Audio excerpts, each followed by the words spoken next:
Doug Ford says he's not going to Florida, and Ron DeSantis says, fine by me, we're doing great. Hi, I'm Brian Lilley, political columnist for the Toronto Sun.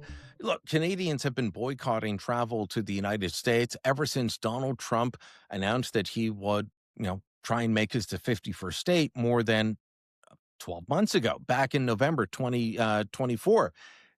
Canadians have decided they're not going to go to the United States. Doug Ford is one of those. A lot of Canadians are still going, but Doug Ford, in a news conference on tourism for Niagara Falls, said on Monday he's not going to go. It's going to be the first time I'm not going to Florida.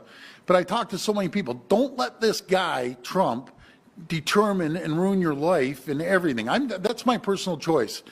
Maybe some families have gone to Florida their whole lives. Go to Florida. That's great. But I encourage you to stay here and support local tourism. But you can't let the one tyrant change our lives, right? You just can't let it happen. I'm doing it out of my own personal choice because I just can't do it.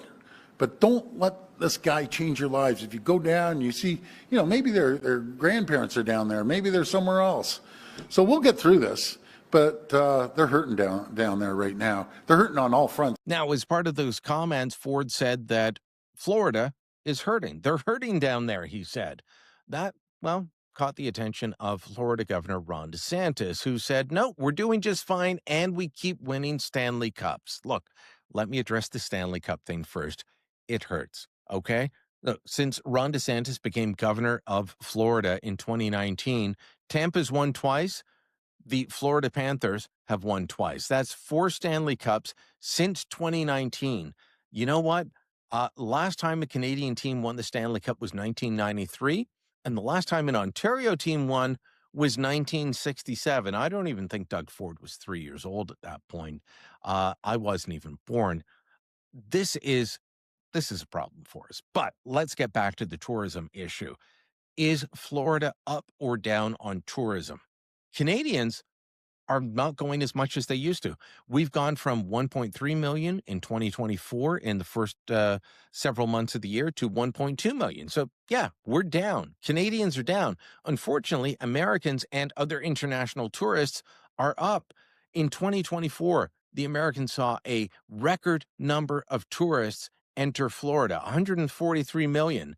In the first 6 months of 2025, 75 million people. They are on track for another record year. They're going to surpass their 2024 record. That means that international and domestic tourists are picking up the slack for Canadians. So we're sitting here saying, I'm not going to Florida. I don't know about you, but so many of my family, my friends are saying, I'm not going to the States at all. I won't go there. That's not me. I'll be there in a few days. But so many Americans are saying, or Canadians are saying, I'm not going to the U.S. I won't give them my money. I won't do anything with them. And so they're sitting at home in the freezing cold and feeling warm about how self-righteous they are. But meanwhile, other people are showing up in Florida. They're showing up in Arizona. They're showing up in Palm Springs. They're showing up in Texas. They're showing up in places where snowbirds regularly go. And they're filling the void that Canadians have left. We're not having the impact that we think we are. Sure, is overall tourism to the United States down? Yeah, but that's more likely along border towns. That's more likely along places like New England or Washington State, where people aren't doing as many day trips as they used to. But it's not to the sun destinations. Those are still doing well. And while they may have seen a drop earlier this year, it's rebounding, either due to Canadians or international tourists. This is not having the impact that you think it is. It may make you feel good, but it's also making you feel cold. Let me know what you think. Drop a comment down below. Share this on social media. And don't forget to subscribe to our channel.